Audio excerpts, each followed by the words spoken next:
చదువు ఉంటేనో అందం ఉంటేనో కాదు, దాన్ని సద్వినియోగం చేసుకోవాలి, బాధ్యతగా వెళ్ళాలి. తల్లిదండ్రులు మనకిచ్చినటువంటి అవకాశాన్ని దుర్వినియోగం కాకుండా చూసుకోవాలి, సద్వినియోగం చేసుకోవాలి. చుట్టుపక్కల సమాజం చేత గౌరవించబడాలి, సమాజంలో మనం బ్రతుకుతున్నామన్న స్పృహతో ఉండాలి. ఇలా కాకుండా సినిమాల్లో చూపెట్టినటువంటి క్యారెక్టర్లలో ఉన్నటువంటి పనికి మాలిన లక్షణాలని మనలో తెచ్చుకుంటే ఏమవుతుందో లావణ్య ఉదంతం తెలియజేసే అంశం. ఏదైతే రాజ్ తరుణ్ లావణ్య ఉదంతంతో ప్రారంభమై లావణ్య ఎన్నిసార్లు ఎన్ని ట్విస్టులు ఇచ్చిందో చూసాం.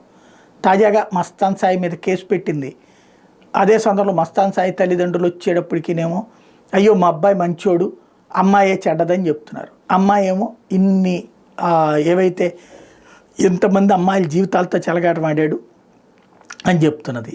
ఇంతవరకు పోలీసులు అది ధృవీకరించట్లేదు, ఏది తేల్చట్లేదు. అది పక్కన పెడితే చక్కటి చదువు ఉంది, అందం ఉంది, కానీ దాన్ని ఏమంటారు, సహజీవనం, ఇది సంస్కారయుతమైనటువంటి బ్రతుక, సమాజపు యాక్సెప్టెన్సీ ఉన్నటువంటిదా?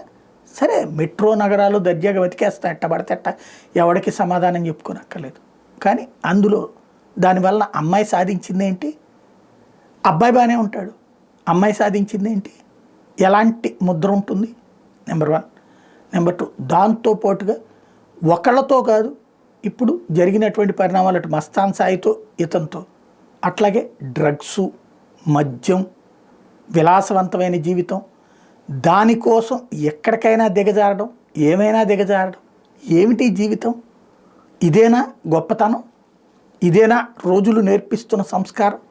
రోజు పోయే కొద్దీ మనలో ఏ స్థాయికి పోతున్నాం, ఎలాగోలా ఈ గంట ఆనందంగా ఉంటే చాలు, ఈ క్షణం ఆనందంగా ఉంటే చాలు అనేటటువంటి సందర్భంలో ఇక వెనకాల జీవితం ఏంటి, భవిష్యత్తు ఏంటి, ఏం నేర్పుతున్నాం మనం సమాజానికి, ఏం నేర్చుకుంటున్నాం అన్నటువంటిది 10 మంది చేత గౌరవించబడకపోయినా పర్లేదు, చేత్కరించబడకూడదు, అసహించుకోబడకూడదు, లేదా ఇది ఓ జీవితమేనా అనిపించుకోకూడదు. ఆలోచించుకోవాల్సి ఉంది.